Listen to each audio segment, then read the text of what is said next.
Él creía que estaba solo en su mundo de polvo y silencio, un universo privado cercado por postes podridos y alambre de espino oxidado, hasta que una voz pequeña y quebrada le preguntó si podía comerse sus obras. Antes de adentrarnos en esta historia, cuéntanos en los comentarios desde dónde nos estás viendo, y suscríbete si quieres más contenido como este. Elías no levantó la vista de inmediato. El sol de la tarde caía a plomo sobre el porche, blanqueando la madera hasta dejarla del color del hueso. El chirrido de su mecedora era una letanía familiar, el único acompañante en la vasta extensión de su rancho, una tierra que había bebido su sudor y su sangre, y a cambio le había dado soledad. La voz, sin embargo, era una nota discordante, una piedra arrojada a las aguas estancadas de su existencia. Cuando finalmente bajó el periódico arrugado, sus ojos se posaron en ella. Era una figura menuda, casi etérea bajo el sol implacable, con el pelo enmarañado como un nido abandonado, y la ropa más un conjunto de harapos que de prendas. Una de sus piernas estaba torcida en un ángulo antinatural, lo que la obligaba a apoyarse pesadamente sobre la otra, causando una cojera que parecía dolorosa incluso en la quietud. Sus ojos, sin embargo, eran dos pozos oscuros y profundos, desprovistos del brillo de la infancia, pero llenos de una seriedad que desentonaba con su corta edad. No pedía con la mano extendida, ni con la mirada suplicante de un mendigo profesional. Su pregunta fue un simple hecho, una consulta pronunciada con una voz rasposa por la sed y el desuso. Elías sintió una punzada de irritación, la misma que sentía cuando un coyote se acercaba demasiado a sus gallinas, o cuando la maleza reclamaba el borde de su camino de entrada. Era una intrusión, una complicación. Su rancho era su fortaleza, y ella estaba en la puerta, no pidiendo entrar, sino simplemente pidiendo las migajas que caían de sus murallas. Elías permaneció en silencio durante un largo momento, el periódico crujiendo en su agarre. Su primer instinto fue un rotundo y seco no, un rechazo que no requería explicación, una frontera verbal tan inflexible como las cercas físicas que delineaban su propiedad. La palabra se formó en sus labios, amarga y lista. Era lo que el mundo le había enseñado a hacer: cerrar la puerta, proteger lo poco que le quedaba, no malgastar energía ni recursos en los problemas de otros, que parecían multiplicarse como las langostas en una mala temporada. Pero la palabra no salió. En el rostro polvoriento de la niña, en la forma en que su cuerpo se inclinaba para aliviar la presión sobre su pierna lisiada, algo se agitó en el fondo de su memoria. Fue un destello, tan rápido y doloroso como un fragmento de vidrio bajo la piel, la imagen borrosa de otro rostro, más pequeño aún, sonriendo desde el asiento de un carromato. Un recuerdo que había enterrado bajo capas de trabajo agotador y silencio autoimpuesto. Sacudió la cabeza, como para desalojar la imagen. No era compasión lo que sentía, se dijo a sí mismo. Era pragmatismo. La niña era un problema que, si se ignoraba, podría persistir. Si se le daba lo que quería, tal vez se iría. Con un gruñido que fue más un sonido de resignación que de habla, se levantó. La mecedora protestó con un gemido agudo. Entró en la penumbra de su cocina, donde el aire olía a café rancio y a soledad. Sobre un plato de peltre quedaban los restos de su almuerzo, la mitad de un sándwich de carne seca y unas cuantas patatas frías. Lo cogió sin miramientos y volvió al porche. Se lo tendió sin decir una palabra, evitando su mirada. Ella lo tomó con una delicadeza que contrastaba con su apariencia descuidada, sus dedos delgados apenas rozando los suyos. Se sentó en el último escalón del porche, dándole la espalda, y comió. Elías la observó, no con interés, sino con la distancia de un naturalista observando a una criatura extraña. No devoró la comida, comía lenta y metódicamente, cada bocado una victoria silenciosa contra el hambre. Su mundo, por un instante, se había reducido a ese sándwich, y el de él, a observar cómo desaparecía. Al día siguiente, regresó. Elías la esperaba, aunque no se lo admitiría a sí mismo. Había dejado el plato del almuerzo en la barandilla del porche, una ofrenda tácita y anónima. La vio acercarse desde lejos, su cojera rítmica un metrónomo de esfuerzo sobre el camino polvoriento. No dijo nada, simplemente cogió el plato, se sentó en el mismo escalón y comió con la misma seriedad solemne del día anterior. Cuando terminó, no se fue de inmediato. Se quedó sentada abrazando sus rodillas, la mirada perdida en el horizonte donde el cielo y la tierra quemada se encontraban. Su presencia era una alteración sutil pero profunda del paisaje de Elías. Durante años, el silencio de la tarde había sido suyo, poblado únicamente por el zumbido de los insectos y el susurro del viento entre los pastos secos.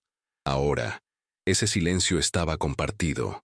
Era un silencio que contenía la respiración de otra persona, la existencia silenciosa de una niña sin nombre.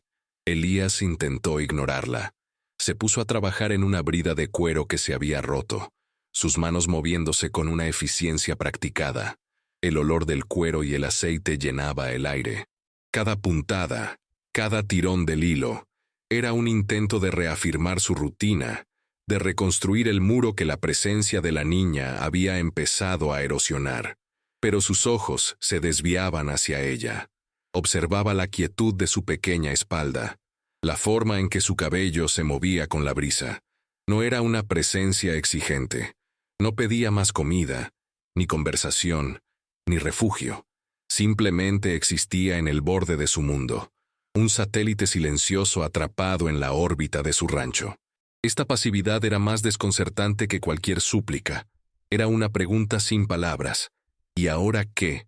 La rutina que lo había sostenido durante tanto tiempo se sentía frágil. Las horas ya no estaban vacías sino expectantes. La soledad que una vez fue su consuelo ahora se sentía como una ausencia, definida no por lo que le faltaba, sino por quién estaba allí. La necesidad de provisiones lo obligó a hacer el viaje al pueblo, un lugar que evitaba siempre que podía. El pueblo era un nido de miradas curiosas y juicios susurrados, un lugar donde su historia era un folclore local, contado en voz baja en el emporio y en la barbería. Mientras ataba su caballo frente a la tienda general, la vio. La niña, Luna, como la llamaría más tarde en su mente, estaba acurrucada en la sombra de un callejón, haciéndose lo más pequeña posible. La gente pasaba a su lado, sus miradas deslizándose sobre ella como el agua sobre una piedra aceitosa. Algunos fruncían el ceño, un gesto de desaprobación ante la pobreza y la imperfección que manchaban la fachada de su ordenada comunidad. Dentro de la tienda, el aire era espeso con el olor a especias y la hipocresía.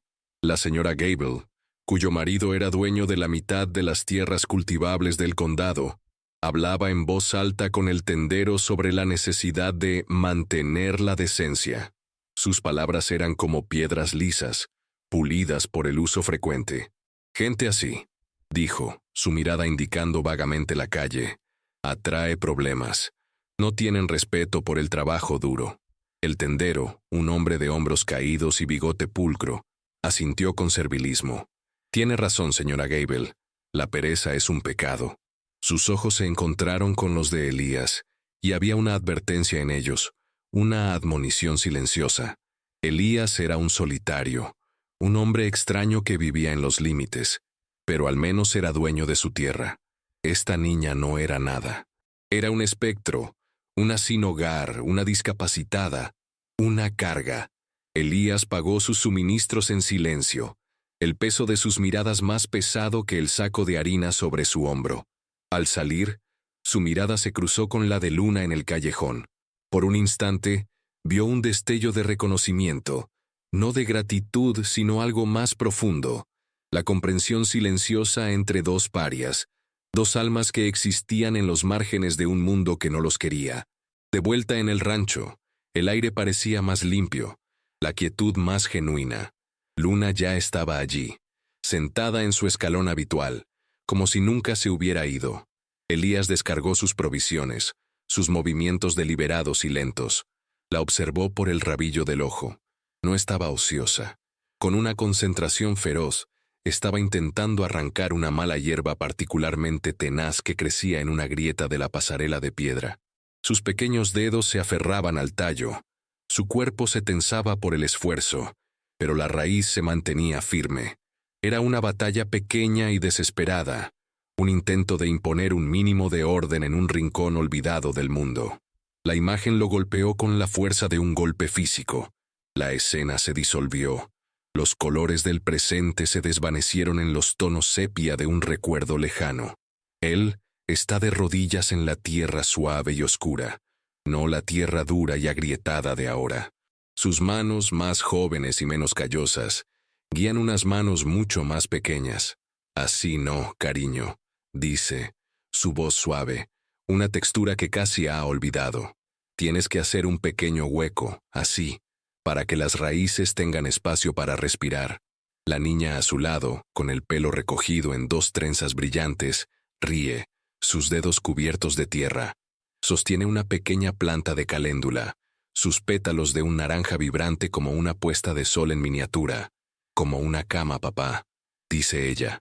Una cama para la flor.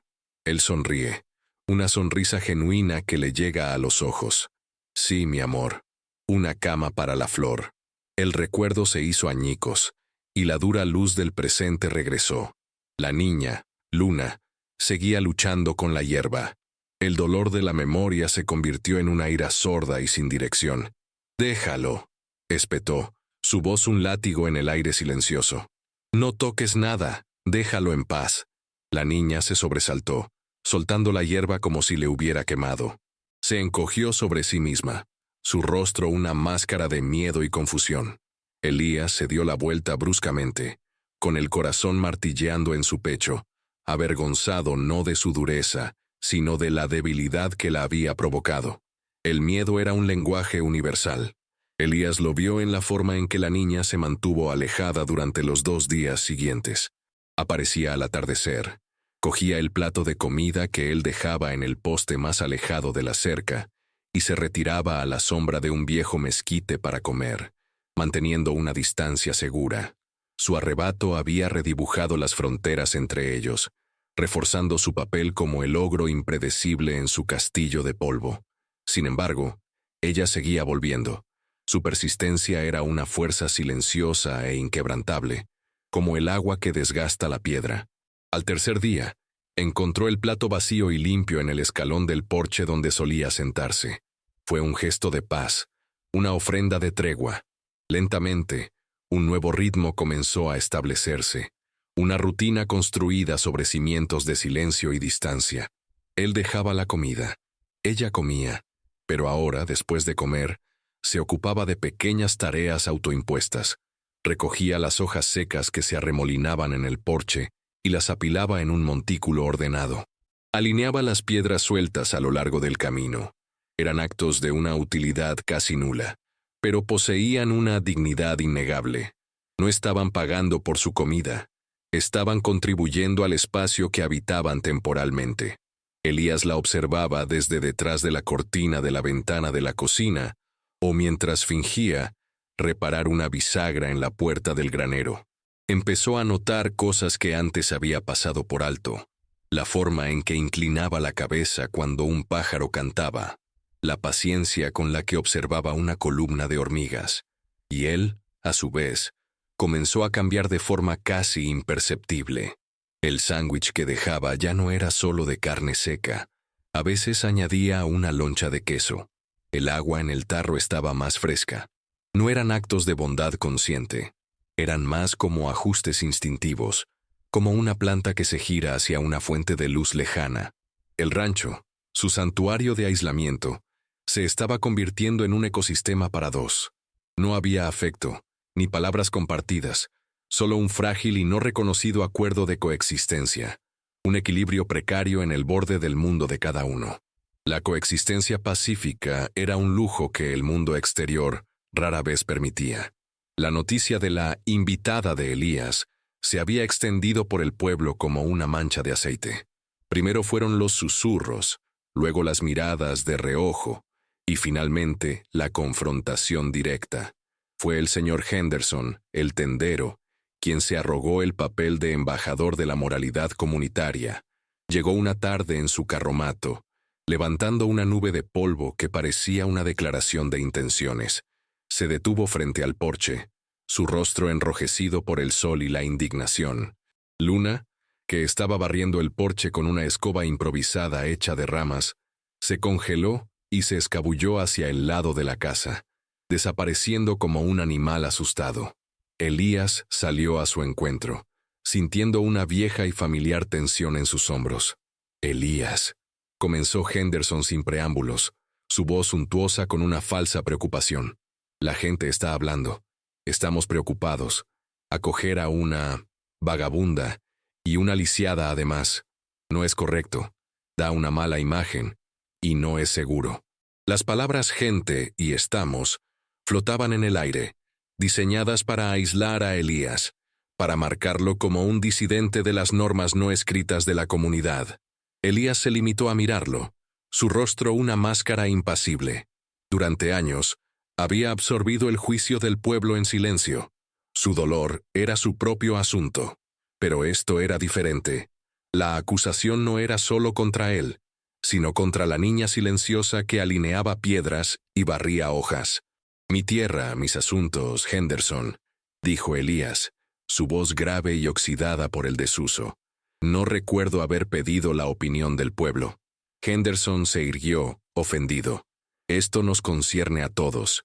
Se trata de los valores de esta comunidad. Se trata de proteger lo que es nuestro de gente que no pertenece aquí. La ironía era tan espesa que casi se podía saborear. Ellos, que hablaban de valores, eran los que miraban a una niña hambrienta con desprecio. Una ira fría y lenta, una emoción que Elías creía enterrada hacía mucho tiempo, comenzó a subir por su garganta. Largo de mi propiedad, dijo. Cada palabra un trozo de grava. No fue un grito, sino una orden tranquila y letal.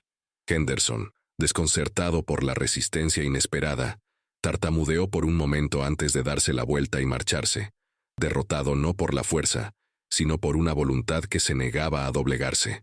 La visita de Henderson dejó un regusto amargo en el aire. La tranquilidad del rancho se había roto, contaminada por la intrusión del mundo exterior.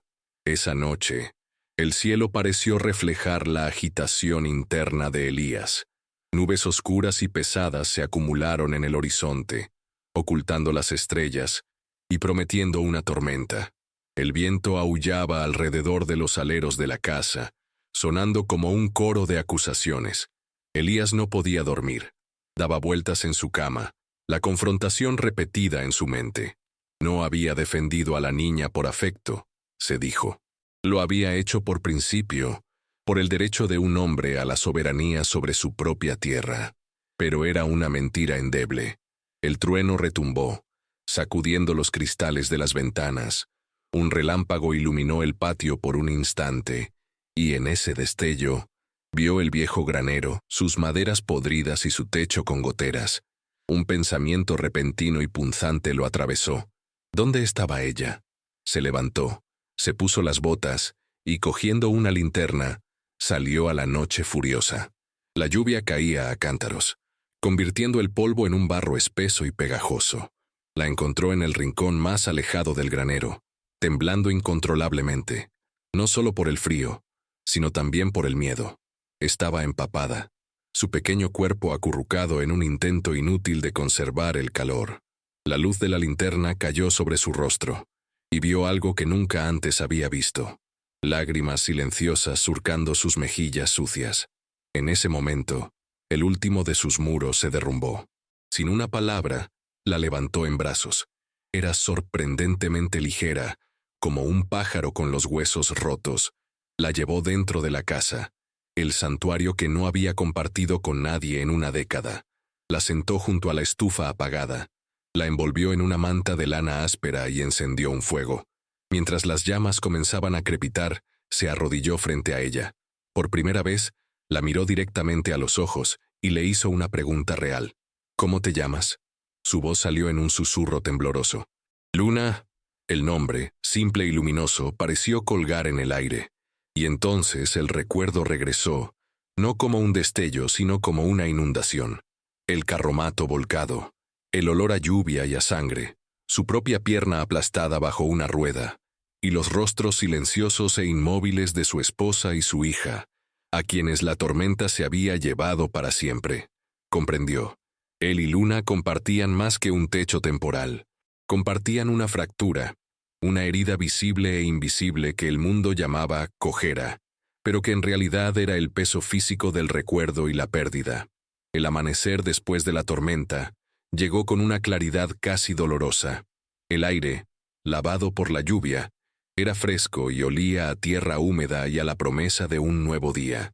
El sol ascendía sobre un mundo limpio, brillando sobre los charcos que salpicaban el patio como fragmentos de un espejo roto. Dentro de la casa, reinaba una paz desconocida. Luna dormía en un sillón junto a la estufa, envuelta en la manta, su respiración tranquila y regular.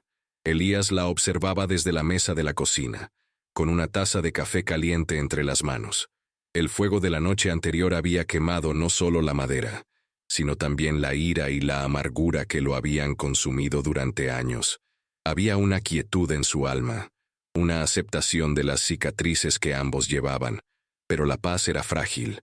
A media mañana, los vio venir. Un pequeño grupo de hombres, liderados por Henderson, marchaba por el camino de entrada. Su propósito era claro en sus andares decididos y sus rostros sombríos. Venían a hacer cumplir la voluntad de la comunidad, a extirpar la anomalía que amenazaba su orden. Elías no sintió pánico, ni siquiera ira. Sintió una calma helada, una resolución sólida como la roca. Se levantó y salió al porche, interponiéndose entre la casa y los hombres que se acercaban. Luna, despertada por el ruido, apareció en la puerta detrás de él, la manta todavía alrededor de sus hombros. Los hombres se detuvieron a pocos metros de distancia. Henderson dio un paso al frente, su rostro una mezcla de justicia propia y nerviosismo. Elías comenzó. Esto ha ido demasiado lejos. O se va ella, o llamaremos al sheriff para que se la lleve. No hubo un gran discurso de defensa por parte de Elías. No hubo súplicas ni amenazas. Simplemente se quedó allí, erguido, con una dignidad que no había poseído en años. Su mirada se encontró con la de Henderson, y luego pasó por encima de él, hacia los otros hombres, muchos de los cuales habían sido sus vecinos durante décadas. En sus ojos no había desafío, solo una declaración silenciosa e inquebrantable. Este es mi hogar, ella es parte de él. La simpleza de su postura, la inmovilidad de su voluntad, fue más poderosa que cualquier argumento. Los hombres vacilaron. La confianza de la turba se desvaneció bajo la mirada de un solo hombre que había encontrado algo por lo que luchar. Henderson farfulló, pero sus palabras se perdieron en el aire. Uno a uno, los hombres bajaron la mirada, se dieron la vuelta y se marcharon, su celo moral disuelto en una retirada silenciosa y avergonzada.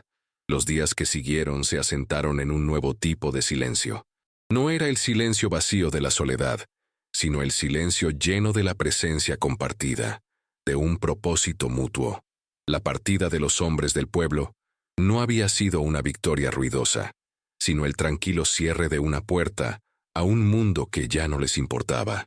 Su mundo ahora estaba definido por los límites del rancho, y dentro de esos límites comenzaron a reconstruir. Elías empezó por arreglar las vallas.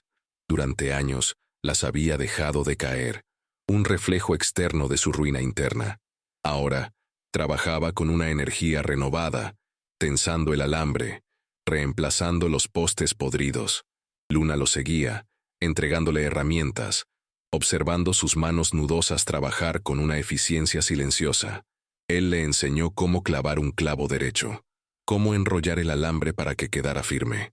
No eran lecciones de un padre a una hija, sino de un artesano a su aprendiz. Eran lecciones sobre cómo construir barreras, no para mantener el mundo fuera, sino para proteger lo que era precioso dentro. Un día, Elías la encontró en el mismo lugar donde ella había luchado con la mala hierba semanas antes. Él no la regañó. En su lugar, fue al cobertizo y regresó con una pala y un pequeño saco. Juntos, cavaron la tierra dura y rebelde, arrancando las hierbas de raíz y ablandando el suelo. Luego, de la bolsa, sacó una pequeña planta, una caléndula, sus pétalos de un naranja vibrante contra la tierra oscura. Recordó la sensación de la tierra, la risa de su hija, el dolor de la memoria. Pero ahora, el dolor estaba atenuado, envuelto en una nueva sensación. Hizo un hueco en la tierra, como una cama, le dijo a Luna, su voz un poco ronca, para que las raíces tengan espacio para respirar. Ella asintió, su rostro serio y concentrado, y con sus pequeños dedos, ayudó a asentar la planta en su nuevo hogar.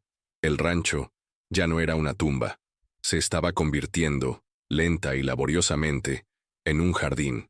No era un paraíso, pero era un lugar donde dos almas rotas podían, juntas, empezar a sanar, plantando una pequeña flor de esperanza en medio del polvo.